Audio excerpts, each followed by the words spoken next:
Guru yang pertama Ibu ya, tapi kita yang pertama di rumah.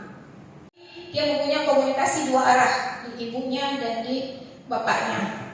Itu sangat mempengaruhi kepada anak, karena pada saat dia tidak... Pejabat Ketua Tim Penggerak Pemberdayaan dan Kesejahteraan Keluarga TP PKK Aceh Besar Cut Reski Handayani SIPMM memberikan materi pada sosialisasi penyuluhan regulasi Majelis Permusyawaratan Ulama atau MPU Aceh terkait Kanun Nomor 11 Tahun 2012 tentang narkoba dengan tema Cerdas Tanpa Narkoba dalam Bingkai Dinul Islam di Hotel Madinatuz Zahra, Lampenerut, Selasa 4 Oktober 2022.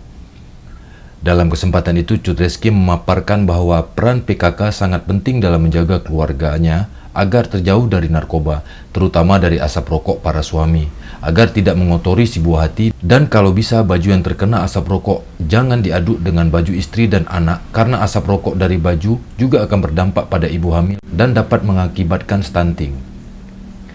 Cut Reski juga mengatakan bahwa menjaga anak dari narkoba itu harus dimulai dari rumah tangga dengan cara mengajak anak-anak kita ke arah yang positif, di mana para ibu harus berkolaborasi dengan suami dalam segala hal, terutama mengenai pembinaan dalam keluarga yang menjadi peran penting orang tua.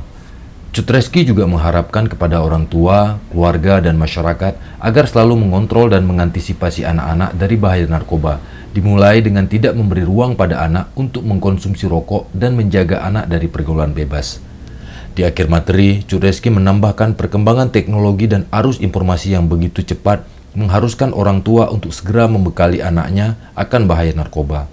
Ia berharap serta mampu menyampaikan kepada masyarakat akan bahaya narkoba, setidaknya bisa menyampaikan kepada teman atau lingkungan sekitar tentang jenis dan bahaya narkoba.